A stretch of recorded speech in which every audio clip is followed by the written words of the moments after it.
আমরা জেনে নিই যে কি কি কাজ করলে আমাদের রোজা ভঙ্গ হয়ে যাবে। এক নাম্বার হচ্ছে ইচ্ছাকৃত যদি কেউ খেয়ে ফেলে রমাদানে, ইচ্ছাকৃত খাবার খেলে রোজা ভেঙে যায়। দুই নাম্বার হচ্ছে ড্রিঙ্কিং ইন্টেনশনালি, ইচ্ছাকৃত যদি কেউ ড্রিঙ্কস করে, পান করে, কোনো শরবত খেয়ে ফেলে, পানি খেয়ে ফেলে, জুস খেয়ে ফেলে, রোজা ভেঙে যাবে। তিন নাম্বার হচ্ছে যদি ফিজিক্যাল ইন্টারকোর্স করে দিনের বেলায়, হাজব্যান্ড ওয়াইফ যদি ফিজিক্যাল ইন্টারকোর্স করে তাহলে তাদের রোজা ভেঙে যাবে। এবং এই ইচ্ছাকৃত খাওয়া, পান করা এবং ফিজিক্যাল ইন্টারকোর্স করা এটা খুব ভয়ঙ্কর। এই কারণে আপনার যে রোজাটা ভাঙলো এটা শুধু কাজা করলেই হবে না, কাফারাও করতে হবে। এবং কাফার একটা রোজার কাজা হচ্ছে একটি রোজা রাখা, আর একটি রোজার কাফারা হচ্ছে 60টি রোজা রাখা, 60, আই রিপিট, 60টি রোজা রাখা এবং মোতাতালিয়ান, ধারাবাহিকভাবে, মাঝখানে কোনো গ্যাপ দেওয়া যাবে না। তো এটা খুব। 4 নাম্বার হচ্ছে ভমিটিং ইন্টেনশনালি, ইচ্ছা করে যদি কেউ বমি করে তাহলে তার রোজা ভেঙে যাবে। এর দলিল হচ্ছে সুনানে তিরমিজির হাদিস, হাদিসটি সহিহ, ইচ্ছাকৃত বমি করলে রোজা ভেঙে যায়। 5 নাম্বার হচ্ছে মাস্টারবেশন, যেটাকে আরবিতে বলে আল ইস্তিমনা, বাংলায় বলা হয় হস্তমৈথুন। এই কাজ যদি কেউ করে, অর্থাৎ ইচ্ছাকৃতভাবে যদি বীর্যপাত করে, তাহলে সে কারণে কিন্তু আপনার রোজাটি ভেঙে যাবে। সো যুবক ভাইরা, যুবক যুবতীরা খুবই সাবধান, এটা একটা বড় ধরনের পাপ, কবিরা গুনাহ মিনাল কাবায়ের। এবং রমাদানে যদি কেউ এই কাজ করে তার রোজা হচ্ছে, কেউ যদি সিগারেট খায়, স্মোকিং করে, স্মোকিং ইনভ্যালিডেটস দ্য ফাস্ট। স্মোকিং এমনিই তো এটা বড় ধরনের গুনাহ, এটা স্বাস্থ্যহানি হয়, পরিবেশ দূষণ করে, আশেপাশে যারা থাকে তাদেরও ক্ষতি। 7 নাম্বার হচ্ছে নাকে যদি আপনি কোনো ওষুধ দেন, let's a nose drop, it's very sensitive, I repeat, আমি আবার বলছি, নাকে যদি আপনি কোনো ধরনের ড্রপ ইউজ করেন, কারণ our nose is a gateway to reach to our stomach. আমাদের নাক দিয়ে কিন্তু আমাদের স্টোমাকে পানি, খাবার এগুলো পৌঁছে যায়। এজন্য দেখবেন কেউ যদি অসুস্থ হয় তাকে অনেক সময় নাক দিয়ে স্যালাইন দেওয়া হয়, নাক দিয়ে খাবার দেওয়া হয়। তার মানে নাক দিয়ে আমাদের পাকস্থলীতে বা আমাদের স্টোমাকে খাবার পৌঁছানোর একটা গেটওয়ে আছে। সো এই নোজ ড্রপে কিন্তু আপনার রোজা ভেঙে যাবে, এটা ভেরি সেন্সিটিভ, সাধারণত usually it goes in. So এই জন্য স্কলারদের ভিউ হচ্ছে যে আপনি নাকের ড্রপ যদি ইউজ করেন, এটার স্বাদ গলায় চলে যাবে এবং স্টোমাকে চলে যাওয়ার সম্ভাবনা। সো এটাতে রোজা ভেঙে যাবে। তাই আমরা সাজেস্ট করি আপনি রাত্রিবেলায় নাকের ড্রপ ইউজ করবেন। নাক দিয়ে কোনো ওষুধ ইউজ করলে কিন্তু আপনার রোজা ভেঙে যাবে। কি কি কাজ করলে রোজা ভাঙে না, আমরা সেগুলো খুব সংক্ষেপে জেনে নিব। 1 নাম্বার হচ্ছে কেউ যদি অনিচ্ছাকৃতভাবে পানাহার করে, রমজানের দিনের বেলায় যদি অনিচ্ছাকৃত, অর্থাৎ ভুলে গিয়ে যদি কেউ খায়, অথবা জোর করে যদি তাকে কেউ খাইয়ে দেয়, খেতে বাধ্য করে, এই সমস্ত কারণে কিন্তু রোজা ভাঙবে না। লেটস সে আপনি হঠাৎ করে দিনের বেলা 1 গ্লাস পানি খেয়ে ফেললেন, খাওয়ার পরে মনে হলো যে আমি তো রোজা, এরকম অনেক সময় হয়, কিন্তু ওযু করতে যেয়ে অনেকে পানি খেয়ে ফেলেন, পরে মনে হয় রোজা, তো এতে আপনার রোজা ভাঙবে না। অথবা আপনি যদি পেট ভর্তি ভাতও খেয়ে ফেলেন, পুরো 1 প্লেট ভাতও খেয়ে ফেলেন, খাওয়ার পর যদি মনে হয় ইস আমি তো, এটা তো রমাদান, আমি তো রোজা, তো এই যে ভুল করে আপনি খেয়ে ফেললেন, পান করলেন, এতে কিন্তু আপনার রোজা ভাঙবে না, রোজা ভাঙে না। এ হচ্ছে প্রথম কথা। 2 নম্বর কথা হচ্ছে যারা বিবাহিত, দিনের বেলা যদি বিবাহিত কেউ ভালোবাসার আতিশায্যে তার স্ত্রীকে জড়িয়ে ধরে কিংবা কিস করে, এই কিসিং এর কারণে এবং হাগিং এর কারণে, ভালোবাসা প্রকাশ করার কারণে, এগুলোতে রোজা ভাঙে না। কিন্তু আমরা সাজেস্ট করব যে এই জাতীয় কাজে যাতে আমরা দিনের বেলা জড়িয়ে না পড়ি। নাম্বার হচ্ছে ওয়েট ড্রিম, যেটাকে আরবিতে বলে আল ইহতিলাম, বাংলায় অর্থ দাঁড়াবে স্বপ্নদোষ।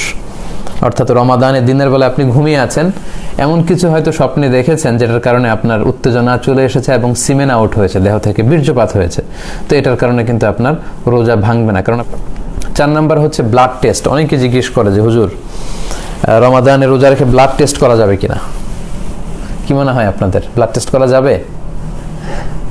হ্যাঁ, ঠিকই বলেছেন, ব্লাড টেস্ট করা যাবে। ব্লাড টেস্ট করলে রোজা ভাঙবে না ইনশাআল্লাহ, যেহেতু এটা খুব। 5 নাম্বার হচ্ছে অনিচ্ছাকৃত যদি কেউ বমি করে তাহলে রোজা ভাঙবে না। কি কি কাজ করলে রোজা ভেঙে যায়, সেক্ষেত্রে আমরা বলেছিলাম যে ইচ্ছা করে রোজা অবস্থায় যদি কেউ বমি করে তাহলে তার রোজা ভেঙে যায়। তাহলে ওই হাদিস থেকে আমরা বুঝতে পারছি যে অনিচ্ছাকৃত যদি কারো বমি আসে, এবং ওই হাদিসটা আমরা উল্লেখ করেছি যে অনিচ্ছাকৃত যদি কেউ ভমিটিং করে ফেলে তাহলে কিন্তু ওই ভমিটিংয়ের কারণে তার রোজা ভাঙবে না ইনশাআল্লাহ। 6 নম্বরে হচ্ছে নোজ ব্লিডিং, নাক দিয়ে অনেক সময় রক্ত পড়ে অনেকের, এতে রোজা ভাঙবে কিনা? না, এতে যেহেতু অল্প রক্ত, এটা কোনো প্রভাব ফেলে না দেহে, এতে করে ইনশাআল্লাহ রোজা ভাঙবে না। রমজান মাসে অনেকের দাঁত ফেলা লাগতে পারে, রিমুভিং টুথ ডিউরিং রমাদান। তো যদি কারো দাঁত পড়ে যায় বা দাঁত ফেলতে হয়, দাঁত ফেলার কারণে যে সামান্য ব্লিডিং হয়, এতে ইনশাল্লাহ আপনার রোজা ভাঙবে না। 8 নম্বর হচ্ছে ইনজেকশন। অনেকে এই প্রশ্নটা আমাদের করে থাকেন যে রমাদান মাসে ইনজেকশন পুশ করা যায় কিনা। জি, এটার উত্তর হচ্ছে রমাদানে আপনি ইনজেকশন পুশ করতে পারবেন যদি সেই ইনজেকশনটা সিম্পল পেইন কিলার ইনজেকশন হয়, ব্যথানাশক ইনজেকশন অথবা অ্যান্টিবায়োটিক ইনজেকশন হয়। এই জাতীয় কোনো মেডিকেশন বা ভ্যাকসিন জাতীয় ইনজেকশন হলে সেটা আপনার রোজা ভাঙবে না ইনশাআল্লাহ।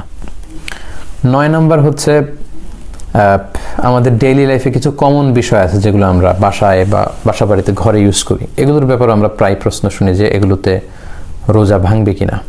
এর মধ্যে একটা হচ্ছে টুথপেস্ট দিয়ে ব্রাশ করা যাবে কিনা, এবং যদি ব্রাশ কেউ করে তাহলে রোজা ভাঙবে কিনা।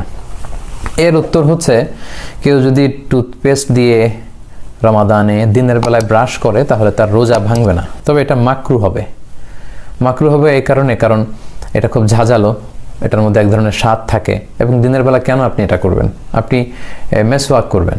আল্লাহ রাসূল সাল্লাল্লাহু আলাইহি ওয়াসাল্লামের সুন্নাহ হচ্ছে মেসওয়াক করা, দাঁতের সুরক্ষা দেয়, দাঁতকে মজবুত করে, দাঁতকে সুন্দর রাখে, দাঁতকে পরিচ্ছন্ন রাখে।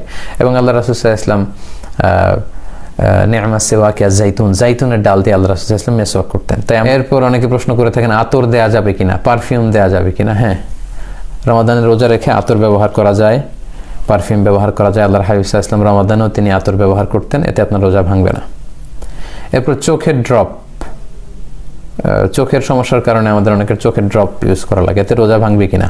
না, এতে রোজা ভাঙবে না। সুরমা দিলে রোজা ভাঙবে না। মেয়েরা যদি চোখের সৌন্দর্যের জন্য আইলাইনার ইউজ করে, এগুলোতে রোজা ভাঙে না। কারণ হাদিস আমরা দেখেছি যে রমাদানে সাহাবারা চোখে সুরমা দিয়েছেন, আল্লাহ রাসূল সাল্লাল্লাহু আলাইহি ওয়াসাল্লাম সুরমা দিয়েছেন, এবং এটা কোনো খাবার জাতীয় কিছু না যেটা পেটে পৌঁছবে। সো আই ড্রপ দেয়া যাবে, এতে রোজা ভাঙে না। সুরমা দেয়া যাবে, এতে রোজা ভাঙে না। আইলাইনার এগুলো ইউজ করা যাবে, রোজা ভাঙে না। কিন্তু এই ইনসুলিনটা ব্যবহার করতে হয়। এই ইনসুলিন ব্যবহার করলে রোজা ভাঙে না, কারণ এটা কোনো ধরনের খাবার জাতীয় জিনিসও না, এটা পাকস্থলীতেও পৌঁছে না, এটা চামড়ার মধ্যে দেয়া হয়, গোশতের ভেতরে এটা ঢুকে, ফলে ইনসুলিন দিলে রোজা ভাঙবে না ইনশাআল্লাহ। 10 নম্বর হচ্ছে অনেক সময় যারা রান্না করেন, এই ব্যাপারটা যারা রান্না করেন, যারা শেফ, রেস্টুরেন্টের শেফ, বাবুর্চি, তাদের ক্ষেত্রে প্রযোজ্য। অনেক সময় রমাদানের দিনের বেলা রান্না করতে হয়, সেক্ষেত্রে তিনি লবণ হলো কিনা, স্পাইসি হলো কিনা, এই স্বাদটা জিহ্বা দিয়ে আন্দাজ করতে পারবেন কিনা, এতে কি রোজা ভাঙবে? উত্তর হচ্ছে না, এতে আপনার রোজা ভাঙবে না ইনশাআল্লাহ।